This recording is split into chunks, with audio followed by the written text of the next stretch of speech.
చెప్పేసి మేము డిమాండ్ చేస్తున్నాం. ఈ వరదల్లో తుఫాన్లో నష్టపోయినటువంటి రైతులందరికీ న్యాయం జరిగేదాకా రైతుల పక్షాన నుండి మేము ఈ ప్రభుత్వం మీద పోరాటం చేస్తాం. ప్రభుత్వం ఇప్పటికైనా దిగి రావాలి, రైతులను ఆదుకోవాలని డిమాండ్ చేస్తున్నాం. అట్లాగే వైఎస్ఆర్ విగ్రహం అనుమతులు లేకుండా కారుమంచి గ్రామంలో వైఎస్ఆర్ విగ్రహాన్ని పెట్టాలని ప్రయత్నం చేస్తున్నారు. అనుమతులు లేకుండా వైఎస్ఆర్ విగ్రహం పెట్టే హక్కు ఎవరిచ్చారు మీకు?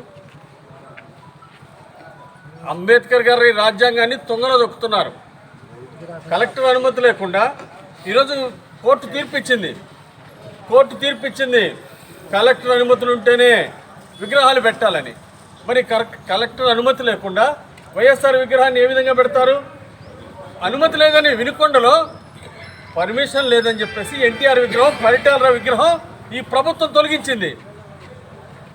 అనుమతి లేని విగ్రహాలు ఎన్ని లేవు వైఎస్ఆర్వి?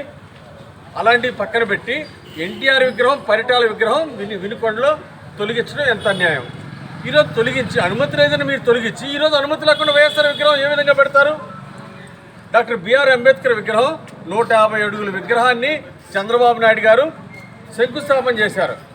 అంబేద్కర్ విగ్రహం భారతదేశంలోనే ఒక ఆదర్శంగా అంబేద్కర్ గారి విగ్రహం పెట్టాలని ప్రయత్నం చేస్తూ ఉంటే దాన్ని ఈరోజు జగన్ రెడ్డి గారు ప్రభుత్వం వచ్చిన తర్వాత అంబేద్కర్ విగ్రహం లేదని చెప్పేసి దాన్ని మూలన పడేశారు. అంటే ఈరోజు దేశానికి ఆదర్శమైనటువంటి అంబేద్కర్ గారి విగ్రహం మాత్రం మీకు పెట్టడానికి చేతులు రావట్లేదు. కానీ వైఎస్ఆర్ విగ్రహాలు మాత్రం అనుమతి లేకుండా ఇష్టారాజ్యంగా ఎక్కడ పెడితే అక్కడ పెట్టాలని చెప్పేసి, ప్రైవేట్ ప్లేసుల్లో కూడా పెట్టాలని చెప్పేసి ఈరోజు దుర్మార్గంగా ఆలోచించడం, దీన్ని తీవ్రంగా ఖండిస్తున్నాం. ఈరోజు రైతుకి రెండు పక్కల, ఒక ఇంటికి రెండు పక్కల రోడ్డు ఉంది, రెండు పక్కల వాకిళ్ళు పెట్టుకునేటువంటి హక్కు రైతుకు ఉంది. కాబట్టి ఈరోజు అధికారాన్ని అడ్డం పెట్టుకొని బెదిరించడాలు, తప్పుడు కేసులు పెట్టడాలు ఇవన్నిటి కూడా సరైన విధానం కాదు. దీనికి హెచ్చరిక చేస్తున్నాం. భవిష్యత్తులో దీనికి మూల్యం చెల్లించుకోవాల్సిన పరిస్థితులు ఉంటాయి. గ్రామంలో శాంతి భద్రతలు కోరుకుంటున్నాం.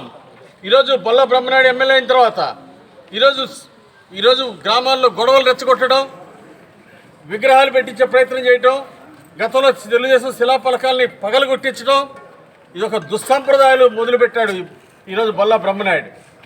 తెలుగుదేశం పార్టీ కార్యకర్తల మీద తప్పుడు కేసులు పెట్టించాడు. బొల్లాకి హెచ్చరిక చేస్తూ ఉన్నాం, ఇలాంటి తప్పుడు కేసులు భవిష్యత్తులో మూల్యం చెల్లించుకోవాలి. అట్టొడ్డిచ్చిన వాళ్ళకి అట్టున రొడ్డిస్తాం. ఖబర్దార్, జాగ్రత్తగా ఉండాలా. ఈరోజు కేసులు పెట్టిస్తారా?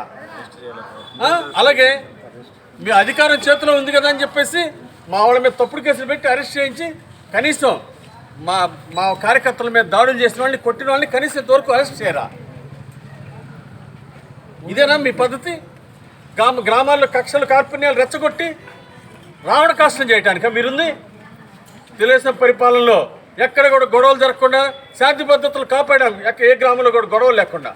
కానీ ఈరోజు ఈ ప్రభుత్వం వచ్చినాక బొల్ల బ్రహ్మనాయుడు ఇక్కడ ఎమ్మెల్యే అయిన తర్వాత అన్ని గ్రామాల్లో గొడవలు రెచ్చగొట్టడం, కొట్టుకోవటం.